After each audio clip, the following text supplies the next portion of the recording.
ये तस्वीरें देखिए। कभी कभी दुनिया की सबसे पावरफुल चीजें बॉम्ब्स या फिर मिसाइल नहीं होती, तस्वीरें होती है।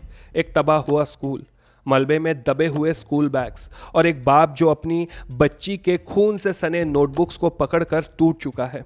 वैसे तो ऐसे विजुअल्स दुनिया भर में आउटरेज क्रिएट करते हैं, लेकिन जियोपॉलिटिक्स में आज मोरालिटी सेकेंडरी हो चुकी है। और इंटरनेशनल पॉलिटिक्स में एक सिंपल सा रूल है, इमोशंस अटेंशन क्रिएट करते हैं और अटेंशंस पॉलिसी को इन्फ्लुएंस करता है। लेकिन सवाल यहाँ से शुरू होता है, क्यों कुछ ट्रेजेडीज ग्लोबल हेडलाइन बन जाती है और कुछ सिर्फ शॉर्ट न्यूज़ बुलेटिन बनकर रह जाती है, और वो भी एक एजेंडा के साथ। हिस्ट्री में ये पैटर्न्स हमने बार बार देखा है। Iraq war, weapons of mass destruction; Libya, humanitarian intervention; Afghanistan war, war on terror, women's right. हर जगह पहले नैरेटिव बिल्ड हुआ है, फिर जियोपॉलिटिकल डिसीजंस आए हैं। यूक्रेन वॉर में भी हमने देखा कि वेस्टर्न लीडर्स की लैंग्वेज बिल्कुल क्लियर थी, वेस्टर्न लीडर का रिएक्शन बिल्कुल क्लियर था। रशिया पर sanctions, war crimes, arrest warrant तक।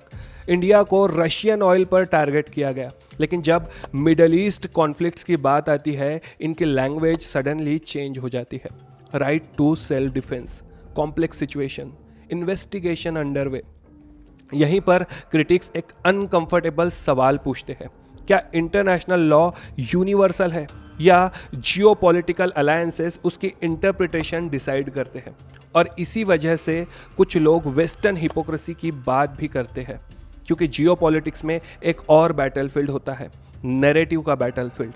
इंफॉर्मेशन वेपन बन सकती है, और कभी कभी हमारे इमोशंस को हथियार बनाया जाता है।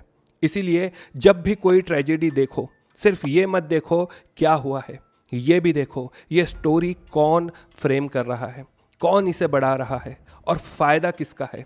क्योंकि ग्लोबल पॉलिटिक्स में वॉर सिर्फ मिसाइल से नहीं लड़ी जाती, वॉर नैरेटिव से भी लड़ी जाती है। और शायद सबसे इंपॉर्टेंट सवाल यहाँ से शुरू होता है, जो ओपिनियंस हम रखते हैं, क्या वो सच में हमारे अपने होते हैं, या फिर वो भी किसी पावरफुल नैरेटिव का असरदार नतीजा होते हैं?